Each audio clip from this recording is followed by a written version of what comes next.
Oi, Sóstenes, boa noite. Boa noite, José Luiz. Vou adicionar você já, viu?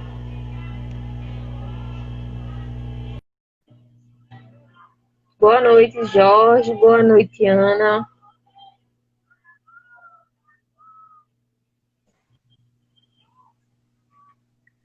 Oi, José, Oi, tudo bem? tudo Boa bem? Boa noite, noite. seja Boa noite. bem-vindo. Obrigado. Tô dando só um tempinho pro pessoal entrar Ok. e aí a gente inicia o trabalho. Boa noite, Marli, Carlos, sejam bem-vindos. Jaqueline, Clara.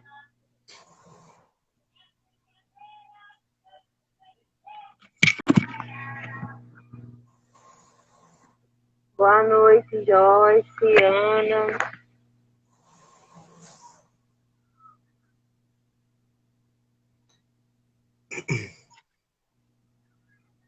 Boa noite, Eduardo.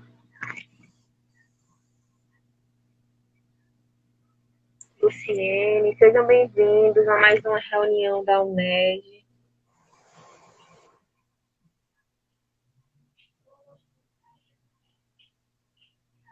Boa noite, gente. A gente está só dando um tempinho para as demais pessoas entrarem e a gente inicia a live de hoje. Maele, seja bem-vinda. Iraci,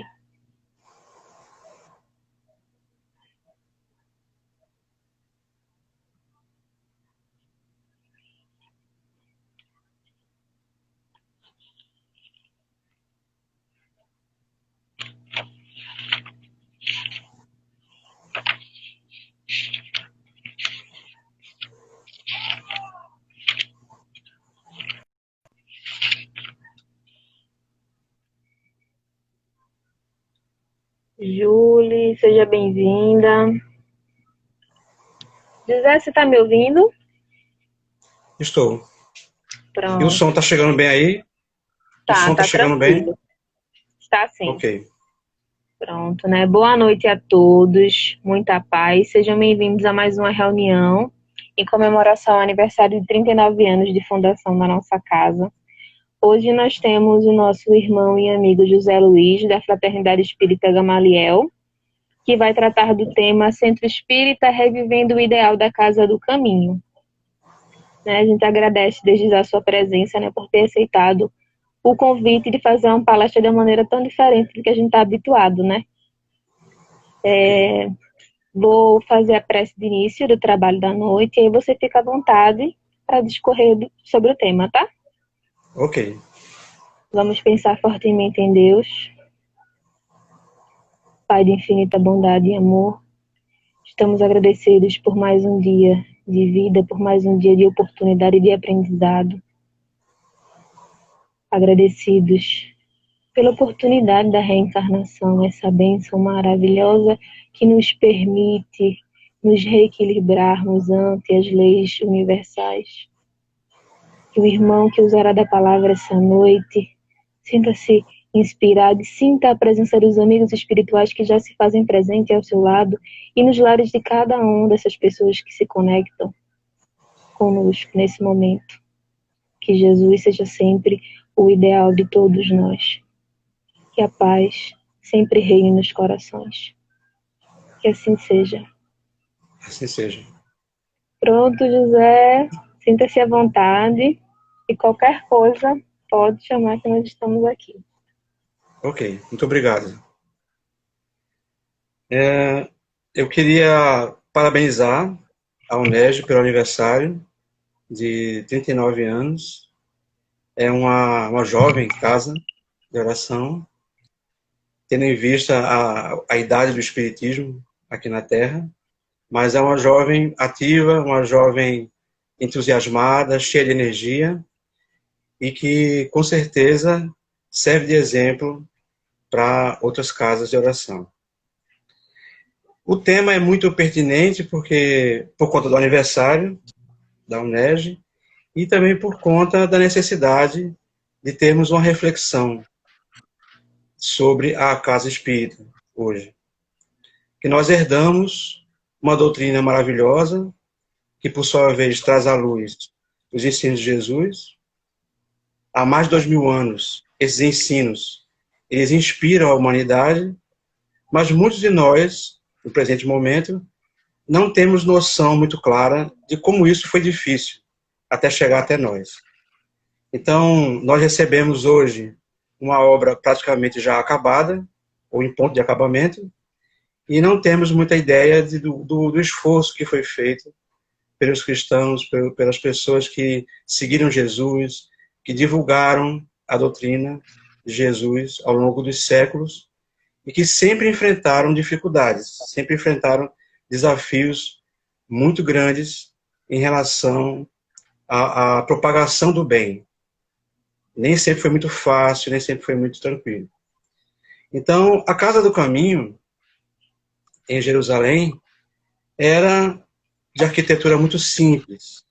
As narrativas que temos, Contato e Notícia, principalmente no livro Paulo e Estevão, nos diz que era uma casa muito simples. Não tinha adorno, não tinha adereço, e era muito humilde. Era grande, mas era humilde. E o ponto forte, então, da Casa do Caminho não era a sua arquitetura.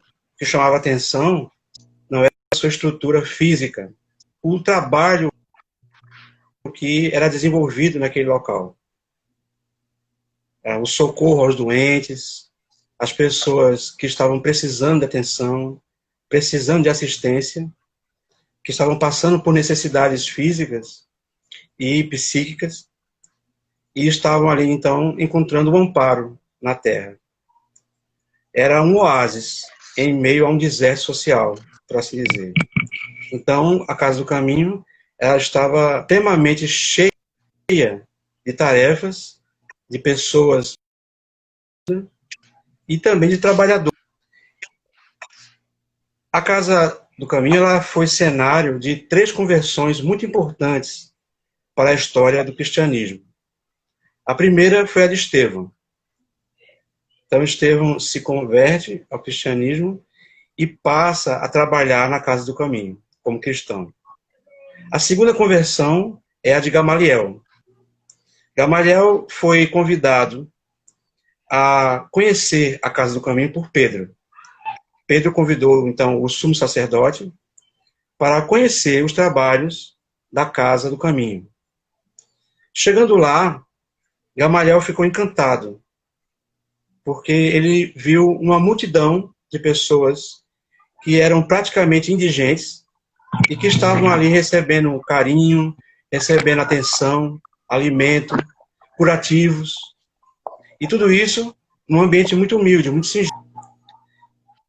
Naquela ocasião, Gamaliel encontrou um amigo muito grande dele, que nunca mais ele havia visto. Esse amigo, ele foi socorrido pelos homens do caminho, como eram chamados então os cristãos, antes de serem chamados cristãos. Então os homens do caminho socorreram esse amigo de Gamaliel, porque ele foi abandonado pela família. Ele então ele contraiu lepra, a hanseníase, e naquela época o preconceito em relação a isso era muito grande. Então, ele teve a fortuna dele retirada dele, e a família o expulsou de casa. Então ele ficou ao relento. Ele foi abandonado, e quem deu amparo e abrigo foi a Casa do Caminho. Gamaliel encontra, então, esse amigo, nessas condições, e fica altamente sensibilizado. Isso toca o coração dele. A bem da verdade, temos que saber que Gamaliel já tinha uma tendência muito grande a ser cristão. Era uma coisa da sua natureza. Ele nasceu para isso. Era um sumo sacerdote da religião judaica, mas ele era uma pessoa muito boa. Ele era um sábio muito bom. E como mentor de Saulo, que depois se torna Paulo, ele tentou evitar os conflitos que Paulo tinha ainda em mente em relação à sua perseguição aos homens do caminho. Gamaliel sai da Casa do Caminho, então, praticamente convertido ao cristianismo. Praticamente. E a terceira conversão marcante que acontece naquela casa é a conversão de Saulo a Paulo. Quer dizer, ele se converte em Damasco, todos nós sabemos a história, mas a sua adesão ao movimento, digamos assim, acontece quando ele busca socorro e amparo na casa do caminho, faz questão de ficar no leito que era de Estevão, que foi supliciado por sua culpa, e nós sabemos que Estevão passa a ser um guia espiritual, um dos guias espirituais de Saulo, de Paulo no caso. Então vemos que o cenário ali era de uma riqueza espiritual muito grande, era de muita luz. A simplicidade se contrastava com a grandeza espiritual. Então a simplicidade física era muito grande, era uma casa muito singela, muito pequena, muito simples, mas do ponto de vista espiritual era imensa. Ela tinha então um projeto, um plano muito grande em relação ao espírito. Então, em relação à sua estrutura, à sua atividade, nós temos notícia também de uma coisa interessante que aconteceu, e quem nos traz essa notícia é o espírito Humberto de Campos, através de Chico Xavier, numa das crônicas que ele psicografou. Então ele fala que naquela época o trabalho era muito intenso, era muito grande.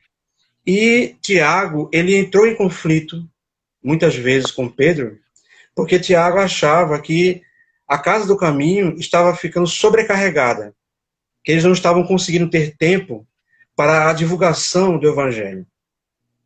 Porque Tiago tinha ainda nele aquela questão do hábito judaico, da louvação, da leitura da palavra, do estudo. Enquanto Pedro tinha a ideia de ação, ele queria agir, ele queria atender as pessoas, ele queria socorrer aqueles que estavam abandonados, digamos assim, pela sociedade. Então Tiago, ele se afasta por um momento da casa. Ele diz que vai se afastar porque ele não estava conseguindo encontrar tranquilidade para praticar a religião nova, a religião de seguir Jesus. Então Tiago, ele se ausenta, ele vai ficar recluso numa casinha, afastado da cidade, e fica ali em oração, em estudo, por alguns dias. Em algum momento, à noite, ele flagra uma grande luz que se desloca pelo caminho que passava perto da casinha onde ele estava morando. Ele fica curioso, e quando ele se aproxima dessa luz, ele percebe que era Jesus. Andando rapidamente, quando ele aborda o mestre, mestre, sou eu, Tiago, o senhor não lembra de mim mais?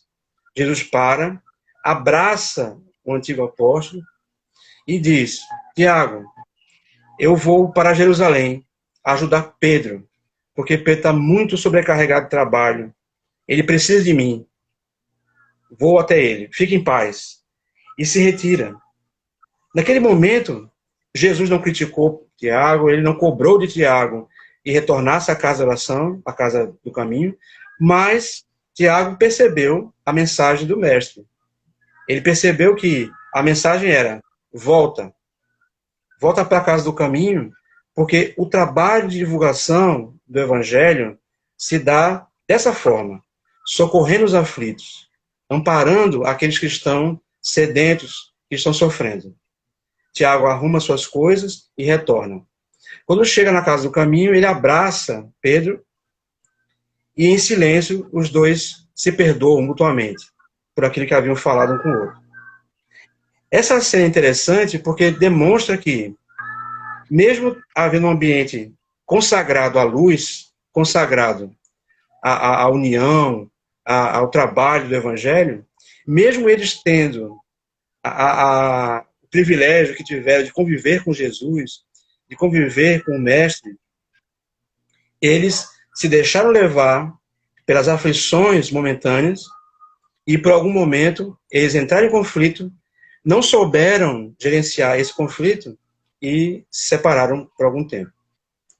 Essa passagem é muito importante, daqui a pouco nós vamos entrar mais a fundo sobre essa questão de relações humanas no centro espírita, mas é para nós já um aviso, um alerta de como é importante termos em mente o papel, e agora falando do agora, do centro espírita, o papel da casa de oração, o papel do centro espírita, que vem trazer, no dia de hoje, vem trazer de volta a imagem da Casa do Caminho.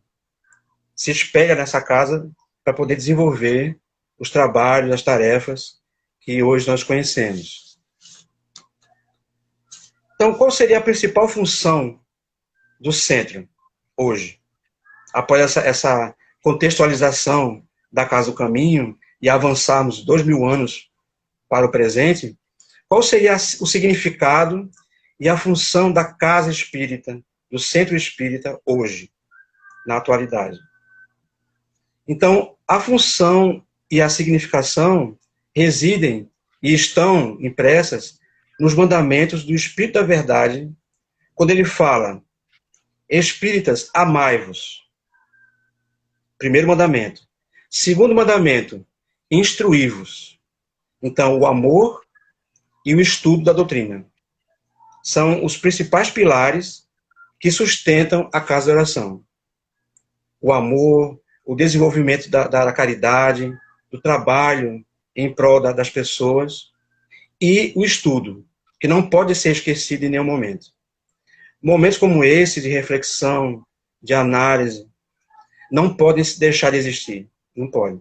Então, toda casa de oração, todo local que está disposto a divulgar a doutrina através do trabalho, deve fazer isso com base no estudo, com base na convivência com a doutrina, com a estrutura gigantesca que ela possui e de conhecimento. Podemos enxergar o centro espírita de vários ângulos, dependendo da nossa presença, da nossa participação. Está me ouvindo? Está conseguindo me ouvir? Está dando para ouvir? Pronto. Então, isso. Porque nós podemos enxergar a casa de oração de vários ângulos. Podemos enxergar como uma escola. Então, do ponto de vista da escola, é um local onde nós vamos ter a oportunidade de aprender.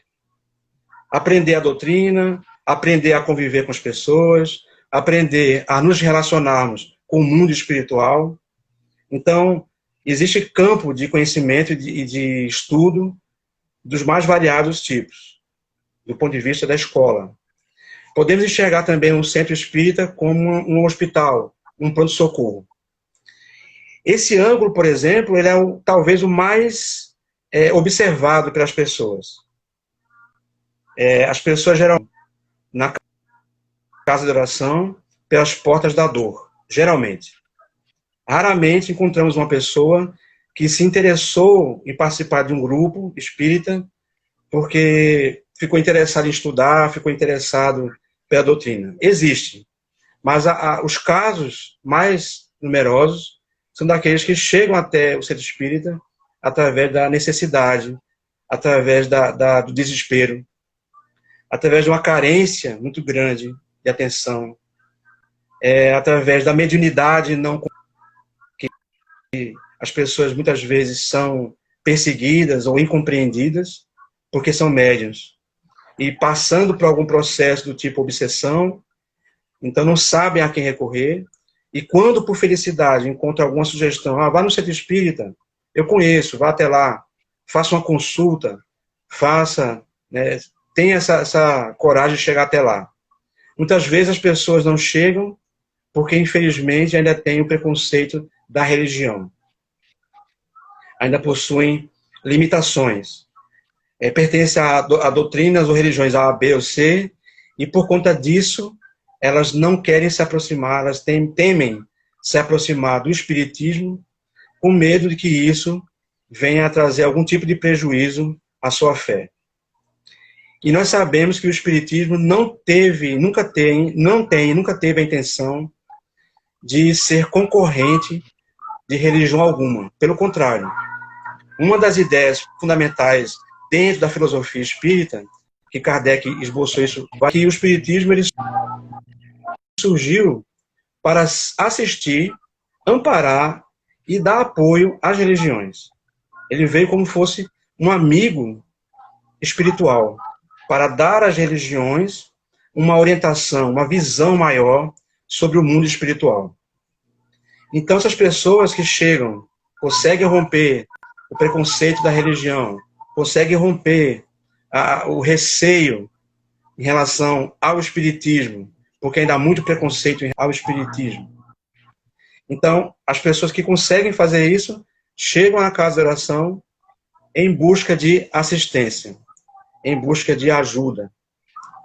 E, na verdade, a casa de oração também é uma oficina de trabalho. Voltando um pouquinho no assunto, em relação à Casa do Caminho, Paulo, quando chega na Casa do Caminho, ele traz consigo uma ideia para aliviar um pouco as tarefas de Pedro e de João e de Tiago, que todos os dias saíam pelas ruas de Jerusalém em busca de ajuda, em busca de auxílio, de donativos, de forma semelhante ao que acontece com a campanha do Quilo hoje. Mas só que Pedro estava ficando já idoso e muito sobrecarregado, e Paulo tem uma ideia, a de criar uma espécie de escola que pudesse profissionalizar pessoas, ensinar profissões.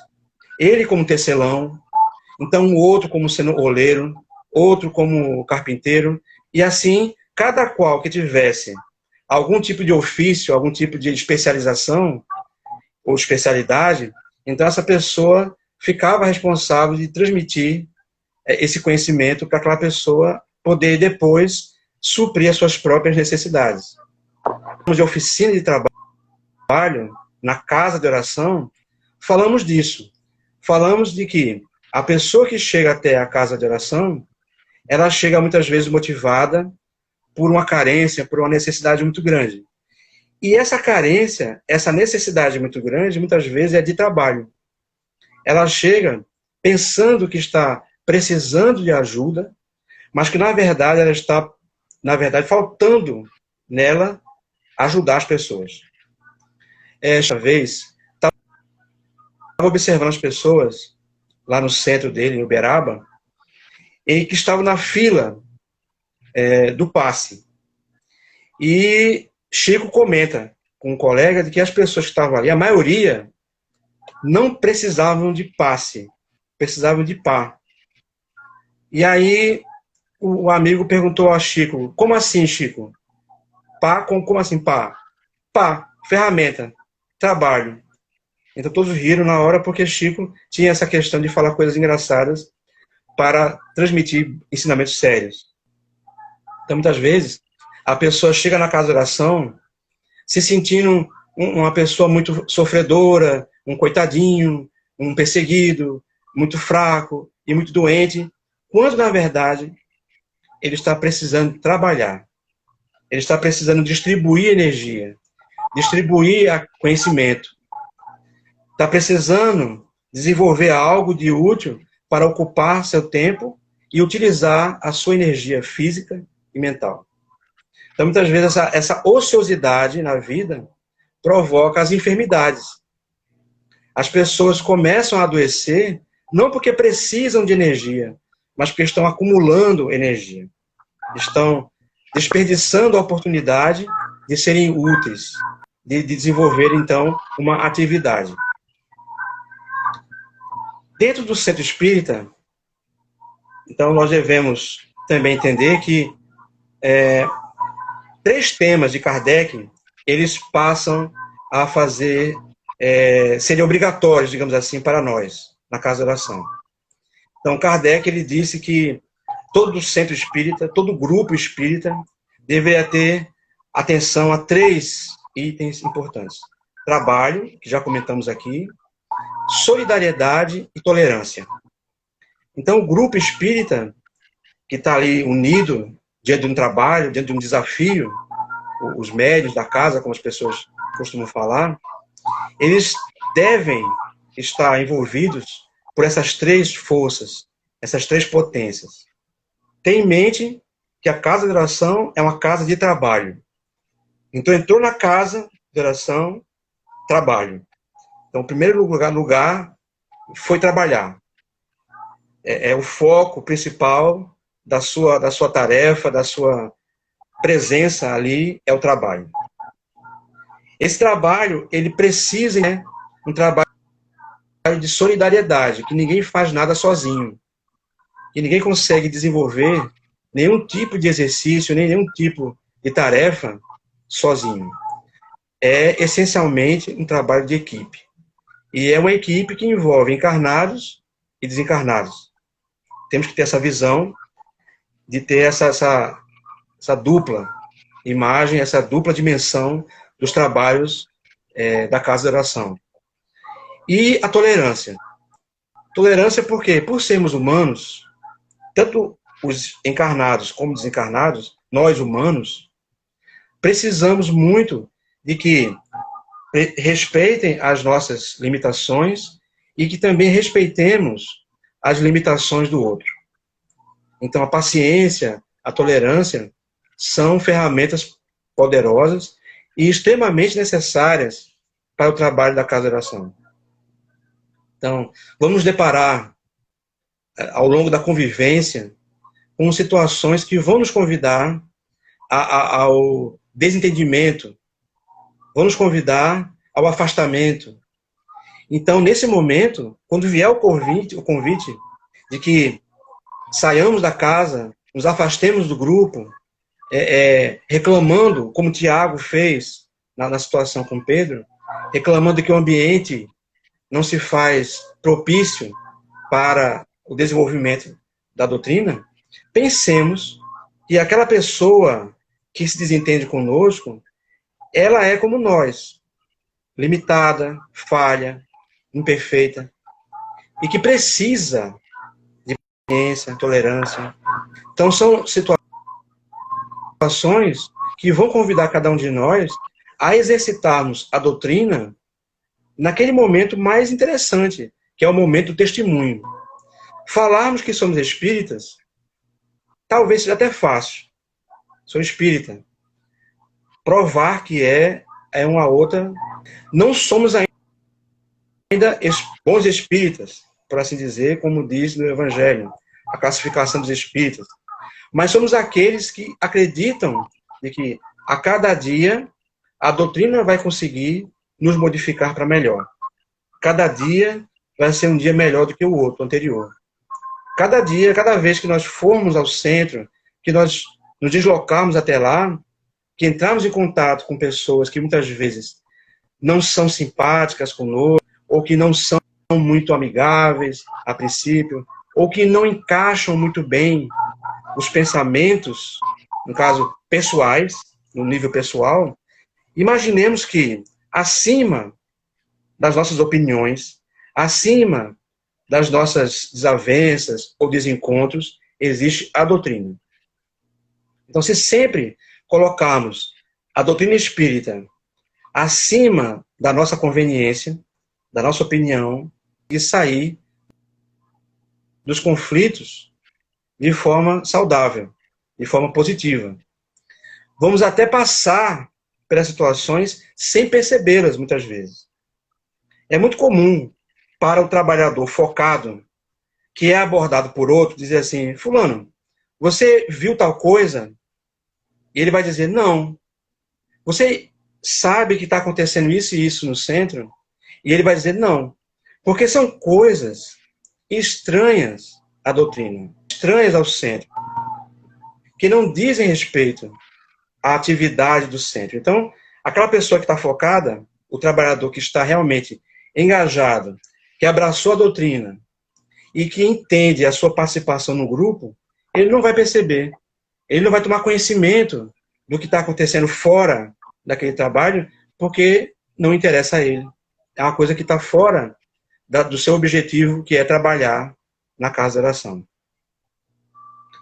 A principal tarefa da casa de oração. Então, dentre tantas tarefas que um centro desenvolve, campanha do quilo, a aplicação do passe magnético, a consulta, a entrega de mantimentos, de coisas, de donativos, de doações para as pessoas, e tantas tarefas inumeráveis, de escola para crianças, para escola para adulto. Então, qual seria a tarefa mais importante? a tarefa mais importante é dar a cada uma dessas pessoas uma ferramenta para que ela possa trabalhar a sua modificação e a sua melhora espiritual. Essa é a principal tarefa. Está acima de qualquer uma outra. Não é converter as pessoas que vão ao centro ao espiritismo. Não é interesse nosso. Enchermos o espiritismo de convertidos. Não. Logo que chegamos ao centro, a doutrina espírita, nós soubemos disso. Que a importância não é casa cheia. A importância não é isso. A importância é pessoas que saiam dessas casas cheias de boas ideias, de esperança, de consolo, possam sair da casa de oração com ideias renovadas, com comportamentos modificados, melhorados. Então, essa seria a principal tarefa do Espiritismo. Fazer com que as pessoas se melhorem, se modifiquem, mesmo que elas continuem acompanhando suas religiões anteriores. Não tem importância nenhuma. O objetivo, o que importa é que aquela pessoa se sinta melhor, se sinta modificada por dentro, se sinta tocada por algo de bom, renovada. Saia dali com uma visão do mundo renovada, uma visão ampliada, sabendo que a morte não é o fim da vida, ou seja, com a morte a pessoa continua. O consolo que isso traz para cada um de nós é uma coisa gigantesca. É uma coisa, não tem preço. Dizer para uma mãe, dizer para um pai, que o seu filho desencarnado continua vivo. E que no momento oportuno, que assim Deus permita, ele vai entrar em contato com aqueles pais. Ele vai continuar convivendo com os pais, trocando afago, carinho com seus pais. Então, esse tipo de informação não tem preço, não tem tamanho. É de uma dimensão gigantesca. Para nós, talvez, que não tivemos essa experiência, tudo bem. Mas para aqueles que tiveram essa oportunidade de procurar o centro, porque estavam desesperados, porque perderam um ente amado, um ente querido, um filho, uma filha, um pai, uma mãe, e encontrar, naquele momento, o consolo, a palavra amiga e de esperança. Olha, fique tranquilo. O seu ente querido continua vivo. O seu ente amado, ele continua existindo perto de você. E no momento que Deus permitir, ele vai se comunicar, ele vai falar com você. Aí, já dizendo para a pessoa que todos nós somos médiuns, que a mediunidade é uma ferramenta poderosíssima de evolução. Não é nada mais nem nada menos. É uma ferramenta de trabalho. É uma faculdade em desenvolvimento franco para todos. Não existe privilégio. A mediunidade e futuro próximo será de todos. Todos terão essa capacidade orgânica totalmente desenvolvida. Então, a tarefa do Centro Espírita é comunicar para essas pessoas isso. Transmitir para essas pessoas que elas podem e que elas são muito mais do que imaginam. Que elas chegaram até ali, talvez com um pensamento pessimista, um pensamento derrotista, e saiam dali com um pensamento para cima, um pensamento otimista, um pensamento construtivo, com a certeza de que vão superar os seus desafios. A caridade, ela é colocada por Kardec, e de uma forma estratégica, fundamental, como a única via de acesso à salvação. Então, fora da caridade, não há salvação. Ele não colocou mais nenhuma outra atividade ou nada, nenhuma outra potência no lugar. É a caridade. Ele colocou um único ponto para a salvação humana, a caridade.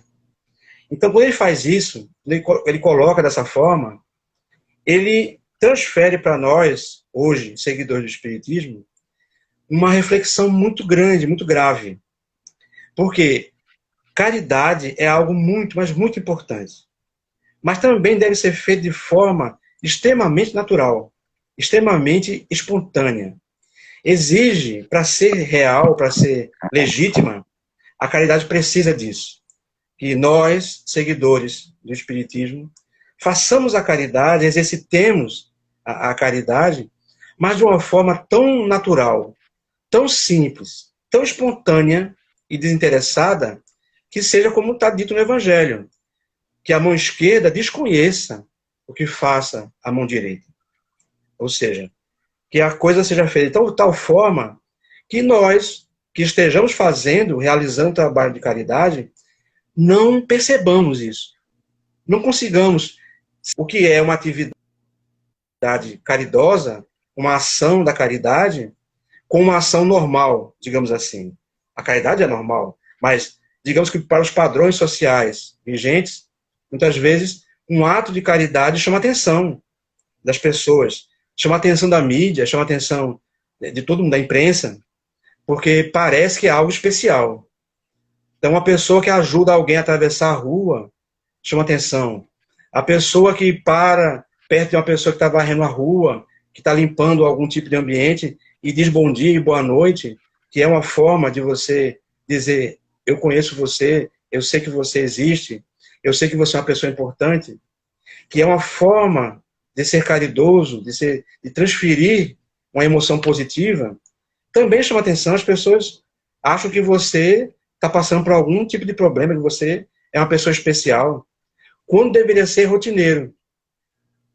Fazer o bem, fazer transferência de recursos físicos, como alimento, agasalho, medicamento, dinheiro, deveria ser algo tão espontâneo, tão natural, tão corriqueiro, que não chamaria a atenção de ninguém, nem nossa. Então seria algo do dia a dia, como nós fazemos. Nós levantamos, nós escovamos os dentes, nós tomamos o banho, e ninguém fica, tomei banho hoje, eu escovei os dentes hoje, eu peguei o celular e liguei. Não, a coisa é tão normal, é tão natural, que as pessoas não ficam prestando atenção que fizeram aquilo. É tão natural que às vezes você fica pensando, será que eu fiz tal coisa? Será que eu realmente fechei a porta? Será que realmente eu desliguei a luz? Porque fez de forma sem pensar, sem... É assim que deveria ser a caridade. Não deveria haver uma programação para a caridade, uma agenda para a caridade, uma foto para a caridade. Não. Deveria ser algo diário, cotidiano, de todo mundo. Não é só do espírita, não. É de todo mundo. Até daqueles que não têm religião nenhuma. Mas enquanto não chegamos nesse nível, a caridade ela é, então, o principal estandarte, o principal lema da doutrina. Fora da caridade, não há salvação. Não tem outra alternativa. E para tal, a doutrina ela traz para nós todos os recursos que precisamos para realizarmos esse trabalho de caridade, esse trabalho dentro da casa de oração e fora, dentro e fora. Porque é importante entendermos como acontece a interface entre a casa de oração e o mundo. Quem seria a interface entre o mundo e o centro espírita? Nós. Nós, trabalhadores, nós, médios da casa, como as pessoas dizem, nós que frequentamos a casa espírita, somos a interface, somos os intermediários entre o mundo e o centro espírita. Nós fazemos a ponte, fazemos a ligação entre esses dois universos, que ainda são muito diversos, muito distintos. E que, na verdade, é interessante saber também que esse ponto de ligação, muitas vezes, tem uma contramão. Então, o que acontece? A casa espírita deve influenciar o mundo. Ela deve irradiar para o mundo toda a sua importância, toda a sua grandeza. E deve filtrar as possíveis influências do mundo para dentro dela. Ou seja, quando nós chegamos na casa de oração, há uma tendência de levarmos conosco os nossos vícios, as nossas tendências, as nossas fraquezas. Então, nesse momento, devemos ligar um filtro, né, um mecanismo para evitar contaminarmos o ambiente da casa de oração com as nossas imperfeições. Devemos ter em mente, em foco, a referência da doutrina. Então, sempre que tivermos em dúvida sobre algo, como dizia Emmanuel, se em algum momento alguém pegar o que eu escrevo e tiver alguma dúvida, alguma incerteza, se é ou não certo, fiquem com Kardec. Fiquem com a doutrina. Emmanuel fala isso. Então, para nós, é um exemplo muito importante. Diante da dúvida, será que o que eu estou fazendo está de acordo ou não com a doutrina? Está de acordo ou não com o espiritismo? Então, aquilo deve ser filtrado. Eu devo fazer uma análise tendo a doutrina como referência. Se o meu ponto de vista, se a minha opinião, se a minha atitude não estiver em acordo com a doutrina, eu devo abandonar.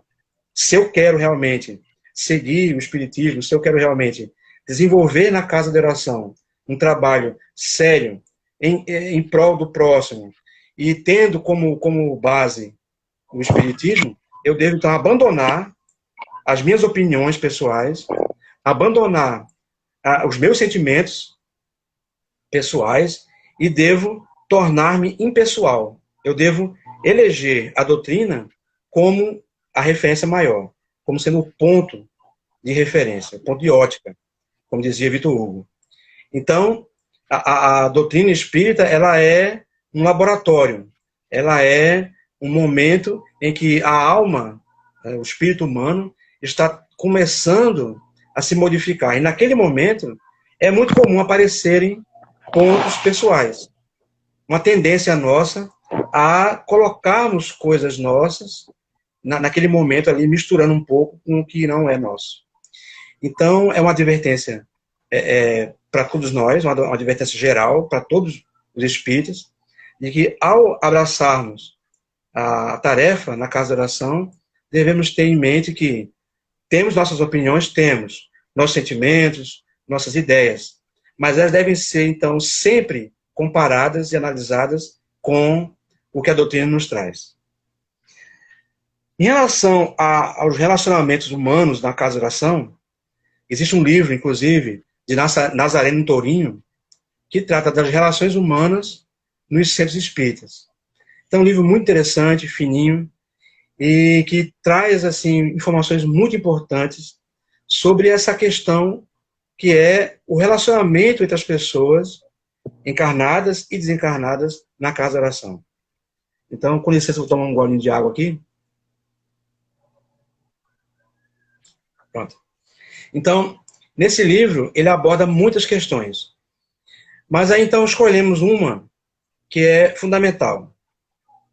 A de que todo ser humano, encarnado ou não, ele necessita de ser reconhecido e ele necessita ser respeitado. Então, todos nós temos esse sentimento. O sentimento de que eu preciso me sentir reconhecido. Eu preciso saber que as pessoas, elas me enxergam. As pessoas percebem a minha existência, a minha presença. Isso é um fato tão forte que Jesus colocou em seu mandamento amar ao próximo como a si mesmo. Então, ele coloca o mandamento de amar o próximo uma condição de que devemos amar o próximo como nos amamos. Então, ele falou assim, dessa forma, porque as pessoas devem aprender a se amar, devem aprender a se respeitar a si mesmas. E também devem buscar reconhecer e respeitar o próximo, que convive com ele. Então, é uma questão muito importante dentro do relacionamento entre as pessoas, de todos os níveis, é que entre elas haja um reconhecimento mútuo, uma participação entre essas pessoas e um respeito.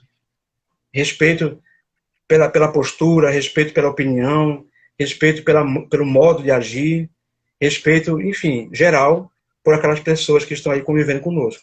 Respeito por aqueles que chegam, que estão chegando pela primeira vez e que não têm noção como funciona o centro. Respeito para aqueles que já estão lá há 30, 40 anos, que já estão ali há muito tempo e que também têm as suas diferenças, as suas opiniões. Então, isso deve funcionar para que as relações entre as pessoas seja saudável, seja construtífera. Para que não haja né, desencontros ou desentendimentos desnecessários. Vai acontecer, mas que sejam em oportunidades que possam ser, então, tratadas e isso forneça elementos de crescimento para as pessoas. Para que as pessoas possam tirar desses conflitos, desses desencontros, algum tipo de conhecimento, algum tipo de realmente de melhora. É, como diz alguns espíritos, alguns irmãos, a lapidação das pessoas que precisam lapidar os seus conceitos, lapidar as suas opiniões. Todos nós temos, então, essa missão, essa tarefa junto da Casa de Oração. Tá acompanhando o tempo aí? Não tô, tá tranquilo o tempo? Tá tranquilo ainda, você ainda tem uns 15 minutinhos. 15 minutos? Mas certo. a gente termina a conversa e a gente poder finalizar com a frente. Mas é quando faltar, Pronto, então, não sei se estiver mais próximo do término, eu aviso você. Pronto, me mantenha informado para não me empolgar muito e invadir o tempo aí normal, tá certo? Então, a Casa de Oração, hoje, passa por uma experiência muito interessante, que é a Casa de Oração fora do centro. Então, o centro fora do centro.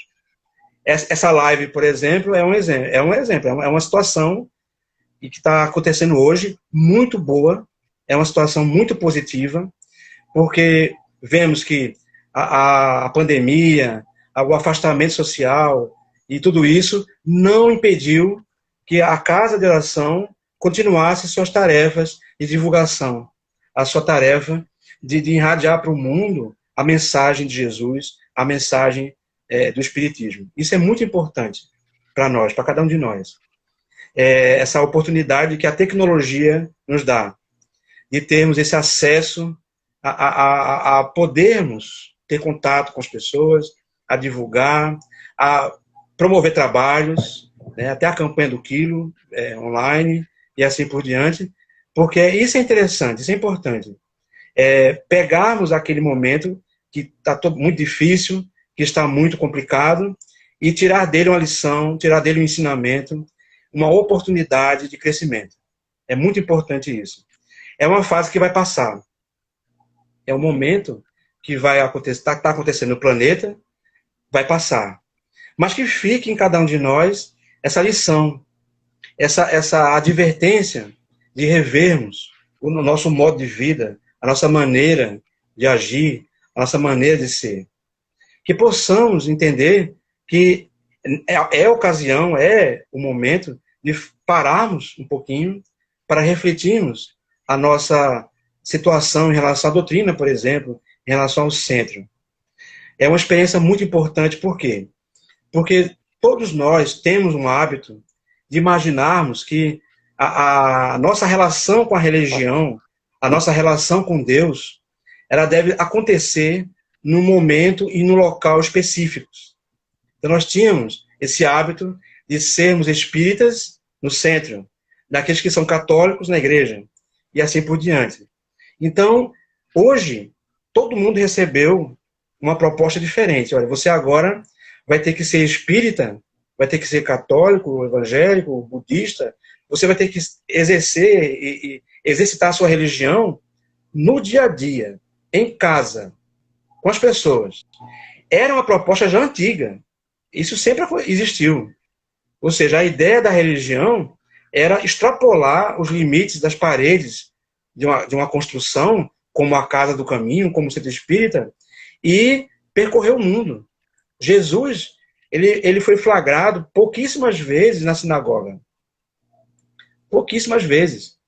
Jesus, então, ele é visto 99%, digamos assim, do seu tempo na rua, em contato com as pessoas, servindo de exemplo de que sua missão, a sua tarefa, era de divulgar para as pessoas, era de convivência, era de contato, não era só de estudo e de reclusão em algum lugar, não, de contemplação, não. A sua doutrina era de participação social.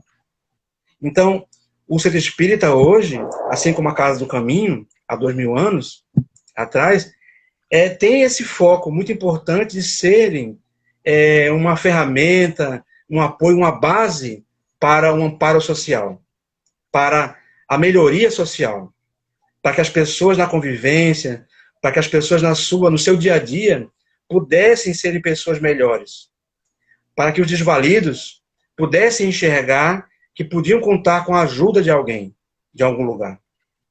Então, hoje a Casa de Oração, ela tem esse desafio, ser percebida, ser divulgada, ser observada pelas pessoas, por nós, pelo dia a dia das pessoas.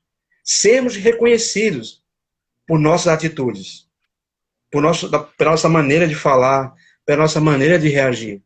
Já aconteceu muitas vezes comigo e com outras pessoas, também acontece, de ao ouvirmos alguém e observarmos a maneira de agir, aí temos aquela suspeita, essa pessoa parece que é espírita. Ela fala de uma forma, ela age de uma forma, ela reage de uma forma tipicamente espírita. E é isso que deveria acontecer. Nós deveríamos ser reconhecidos por nossas ações. Assim como diz a epístola, né? A fé sem obras é morta. Ou seja, se nós dizemos aos quatro ventos que somos espíritas, mas não agimos como tal, não falamos como tal, não reagimos, não sentimos a doutrina, então essa fé que nós divulgamos, ela é morta. Ela não vai encontrar nenhum tipo de reflexo ou repercussão na sociedade. Quer falar uma coisa? Não. Faltam 8 minutinhos. Falta 8 minutos? Pode entrar nessas considerações finais. Por favor. Passa Certo, muito rápido. então eu já encerro agora ou você... Como é que é? Pode concluir sua fala. Ok, tá bom.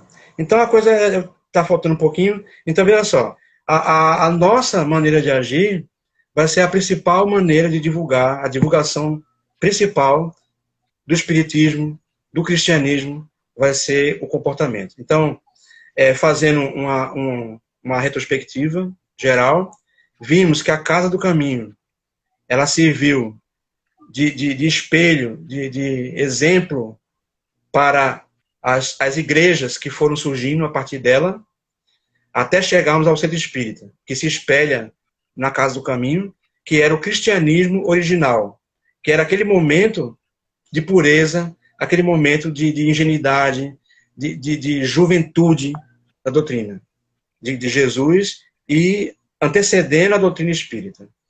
Hoje, o Centro Espírita, ele é, então, uma oportunidade de ser referência, de ser modelo, de ser, então, um ponto de observação para o mundo. Para que o mundo possa enxergar no Centro Espírita e na doutrina espírita um modelo a seguir, uma referência a seguir a partir dos ensinos de Jesus, a partir do Kardec codificou nos livros maravilhosos que as pessoas deveriam ler, deveriam conhecer, para se encantar como nós nos encantamos. Então, muito obrigado pela oportunidade, muito obrigado mais uma vez pelo convite, aceitei com prazer. Então, vocês estão de parabéns mais uma vez pelo aniversário. É muito bom quando temos uma sucessão de anos fortalecendo uma casa de oração, quando, infelizmente, muitas vezes, escutamos que alguns centros fecham as portas. Então, fecham não por conta da pandemia, porque há alguns anos atrás soubemos de alguns centros que fecharam as portas por dificuldades que enfrentaram, porque não conseguiram encontrar um meio de sobreviverem àquela dificuldade. Então, parabéns mais uma vez. Deus ilumine vocês. Deus ilumine a tarefa de vocês cada vez mais. Abençoe tudo que vocês fazem, para que vocês possam divulgar a doutrina, divulgar o amor ao próximo, divulgar Jesus cada vez mais. Que Jesus ilumine vocês todos, hoje e sempre. Que assim seja. Muito obrigada.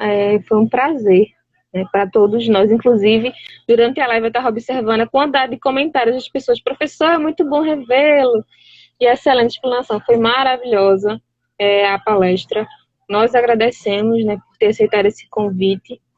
Agradecer a presença do pessoal do Gamaliel, do AET, da Federação. E, mais uma vez, agradecemos a vocês. Só dando uma explicação, que teve um momento na live que eu fiz o sinal em negativo, mas não foi em discordância a sua fala. É que a minha mãe esqueceu que eu estava na live e entrou no quarto para oferecer Ah, comida. entendi. Não, eu pensei que você ia falar alguma coisa para intervir. Ok. Mas foi isso, eu só explicando aqui. Eu Tudo queria bem. convidar você, Acontece. José, para Acontece. finalizar com a prece. Você aceita? Aceito. Obrigado. Aceito. Senhor Deus, obrigado pela oportunidade que tivemos. Permitir, experimentamos, se irradie em todos os lares nesse momento. Levar consolo aos aflitos. Possa levar força àqueles que estão em desespero. Iluminar os lares, as ruas, os hospitais. Iluminar aqueles que moram e dormem nas ruas. As famílias desamparadas. Os jovens que estão invadindo a sua vida com drogas, com violência, com prostituição. Os velhos desamparados por seus filhos e netos. Iluminar aqueles que retornaram à pátria espiritual pela porta do desespero, do suicídio, pela porta da aflição. Nesse momento, Senhor Deus, muito obrigado por tudo. Que a vossa luz nos abençoe hoje e sempre. Que assim seja. José, muito obrigada mais uma vez. Que Deus abençoe e que a paz Amém. reine em todos os Assim seja. corações. Até segunda-feira na próxima live. Até lá. Fique em paz.